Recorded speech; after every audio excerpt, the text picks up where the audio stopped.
ખમા ખમા બાપો બાપો પોલીસ પરિવાર એસપી સાહેબ હું અહીંથી ગેરંટી સાથે કહું છું કે આપણું મારું યુવાધન આટલું આવ્યું છે ને ઈ ક્યાંય ડ્રગ્સ કે નશો કરતા હશે ને તો આપણા સુધી વાત પગાડી દે ને આપણી હારે રહે એનો મને ભરોસો છે. એ વાત હકીકત છે. હા હા આપણે આવી રીતે અને બધા કરોડો જયારે જાગે ને ત્યારે કોઈ પણ રાષ્ટ્ર છે એ મહાન બનતું હોય છે. યુવા ધન એ જ રાષ્ટ્રનું સાચું ધન છે. આ બહુ મોટી વાત છે. હવે કાપો કાપો આવ્યું હોય પોલીસ પરિવારનો પ્રોગ્રામ તો કે ગઢવી ચોખવટ કરો. એકચ્યુઅલી કાપો કાપો તો કાપવાનું કોને છે? પાકિસ્તાન ને કાપો કાપો કાપો કાપો પાકિસ્તાન ને કાપો કાપો કાપો કાપો પાકિસ્તાન ને કાપો કાપો કાપો કાપો પાકિસ્તાન ને. હવે પાકિસ્તાન ને કાપવા માટે આપણે બંદૂકો લઈને જવાનું નથી. સેના છે આપણી. હા વાતો કરવી બહુ છે. આપણે આ જે ટ્રેનિંગ ને બધું હોય ને આજે હમણાં કર્યું બધું પોલીસ હોય સેના હોય એને ખબર હોય. આપણે તો હોડી સડી તો અફી રહી. હા એ બહુ. હવે આપણે શું કરવાનું? બધો જ્ઞાતિવાદ ભૂલી એક થઈ અને રાષ્ટ્ર માટે કામ કરવા વળગી જાય એટલે પાકિસ્તાન ને કપાઈ જાય ને ચાઇના કપાઈ જાય. આ હાવ હકીકત વાત છે. ઈ જયારે આપણી અંદર જાગી જાય સાચી વસ્તુ જાગી જાય. હું તો એમ કહું કે રામ આવ્યા. આપણે ત્યાં ગામડામાં કહેવાતું કોઈ ફલાણા રામ આવી ગયા નકર ઓલો માણસ બચી ન શકત. ફલાણી જગ્યાએ આમ થયું. આપણે ઘણીવાર વરદાનભાઈ રેલવે સ્ટેશને આપણે જોતા હોય હળી કાઢીને કોઈ ટ્રેનમાં પડી જાય, કોઈ બુઢું આવી જાય, કોઈ હળી કાઢીને કોઈ પોલીસ બીજું કોઈ બચાવી લે. ખબર તો આપણે ગામડામાં શું કે ખબર? ઓલા રામ આવી ગયા ને ઓલો રેત નહીં. સાચો રામ આવી જાય આપણને ક્યારે કહેવાય કે મારી આજુબાજુમાં કાંઈ ખોટું થતું હોય તો હું સૂપ નહીં બેસું. એને આવી ગયો રામ આવી ગયો કહેવાય. અયોધ્યામાં પ્રતિષ્ઠા થઈ નહીં, ઘરો ઘર ઘટો ઘટમાં પ્રતિષ્ઠા થવી જોઈએ આપણે ત્યાં. હા અને એ પ્રતિષ્ઠા જયારે થઈ જાય ત્યારે રામૈયો રાજી થાય.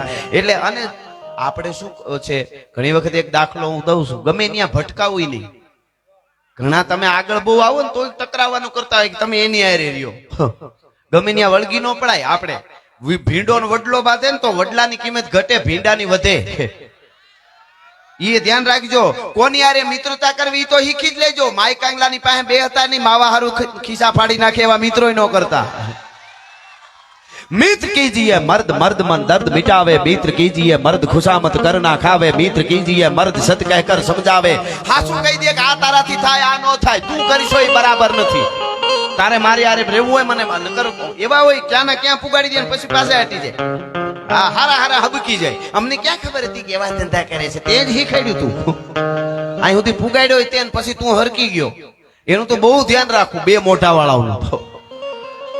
હા એની પાસે એમ કોની હારે મિત્રતા કરવી, કોની હારે બેહવું એ હકીકત એ તો શીખવું જ. કોની હારે ભટકાવવું એ ધ્યાન રાખવી. હું તમને એક દાખલો આપું, ઘણી વાર આપું છું. આપણે જુનાગઢની આજુબાજુમાં કોઈ ભેંસ મરી જાય તો મીડિયામાં ન આવે. મીડિયાના મિત્રો બધા અહીંયા છે એમને ખબર પૂછજો. મીડિયામાં ન આવે. ભેંસ મરી જાય હાવજ માર નાખે, શોટ લાગે ને મરી જાય ગલઢીથી, એમાં ન આવે. ભેંસ મરે એમાં થોડું કઈ મીડિયામાં આવે, ન આવે. પણ 5 વર્ષ પહેલા સુરતના એરપોર્ટ ઉપર એક ભેંસ પ્લેન હારે ભટકાણી. આખા ભારતના મીડિયામાં આવ્યું હતું. બોલો ભટકાવ ને તો એની હારે ભટકાવ કે દુનિયાને ખબર પડે કે મરદનું ફાડ્યું ભટકાણો. શાબાશ શાબાશ શાબાશ. હા હા હા હા हिंदी ચેનલોમાં મેં જોયેલું. બોલો देखिए ये गुजरात के सूरत का एयरपोर्ट है, उधर से प्लेन आ रहा है, एरो बताओ, इधर से भैंस जा रही है.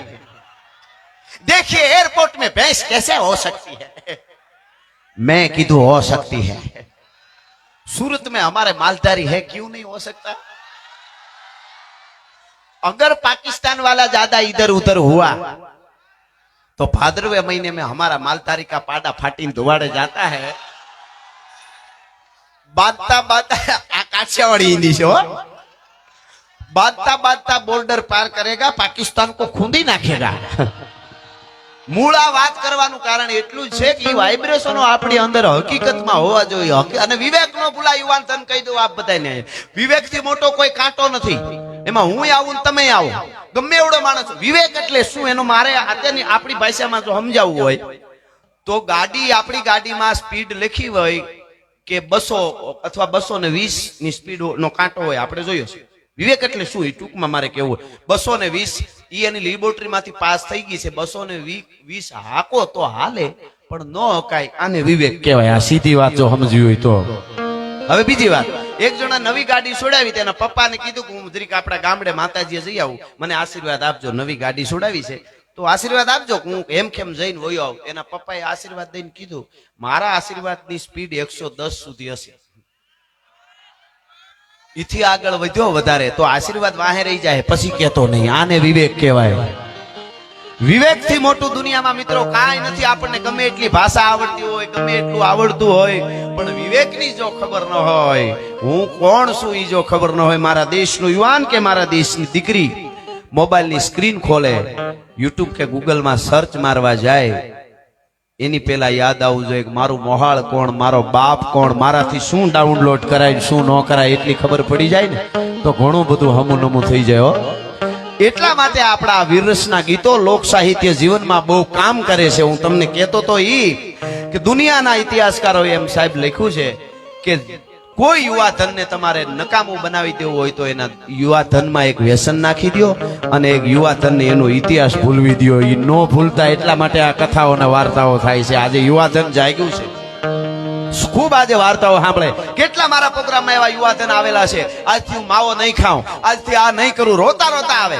સાહેબ ત્યાં આપણને એમ થાય કે હજી છે, રાહ બતાવવા વાળું જોઈએ એમ. અને હું કોઈ સારું લગાડવા માટે નહીં, પણ સારું હોય નો કે તો બરાબર નો કહેવાય. અમારા કાગ બાપુએ કીધું બિના ગુણ કિયો ગાન કાગ તાકો પાપ કહ્યો. જેનામાં સારું કરતા હશે ને તમે વખાણ નહીં કરતા હોય ને વખાણ કરશો તમને પાપ લાગશે, પણ ગુણ કોણ કિયો ગાન વહી બળ પાપ હે. સારું કરતા હશે અને તમે કલાકારો સાહિત્યકારો નહીં બિરદાવશો નહીં તો તમને પાપ લાગશે. એટલે મેં એસપી સાહેબના ક્યારેક ફરી ત્યારે વિડીયા જોયા આપણા. એ એટલું બધું કામ ખાલી પોલીસનું કામ તો કરે જ છે, પણ યુવાનમાં જાગૃતતા લાવવી, વ્યસનથી દૂર રહેવું, વ્યસનમાં ગરી ગયા હોય તો કેમ કાઢવા, એવા કાર્યક્રમો કરે છે. સાહેબને જોરદાર તાળીથી એકવાર પોલીસ પરિવાર આખાને એમને વધાવવા જોઈએ. આપણે કરી બતાવવું બહુ અઘરું છે, વાતો કરવી બહુ હેલી છે. ગમે ત્યાં બેઠા બેઠા આ બધા તમને ખબર ન હોય. ઘણા તો એવા હોય કોઈ ગાડી છોડાવે તો કોઈ કે ને ઓલા ગાડી છોડાવી, 4 વ્હીલ કે છોડાવી તો કે આ હપ્તે લીધી છે. બોલો હાવ લડી જ લેવું એને શું? એટલે તમે એમ કે ને ઈ ખબર નહીં તો ઈ કે ભટકા હે, તું હાવ ભટકાઈ ગયો એનું શું એમ. 3 વસ્તુ છે ને એને પોતાના માલિકને પેલા મારે. 3 વસ્તુ જ્યાં લખવું એને લખી લેજો.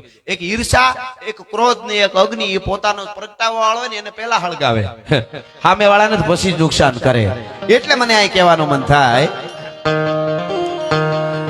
પંજા નાખતો ગાવીયો સિંહ ડાલા મતો કાળ ઝાડ કાટાળો હાથીયો ડુગરા ગણતી હાથીયા મુગરા જોડ હાથીયા પકીરે મત હાથીયા ટિકારા બહુ સુર કાળો તો વાળો વાળો ડાળે નસા મોટ ડાળો તો ઉતારા.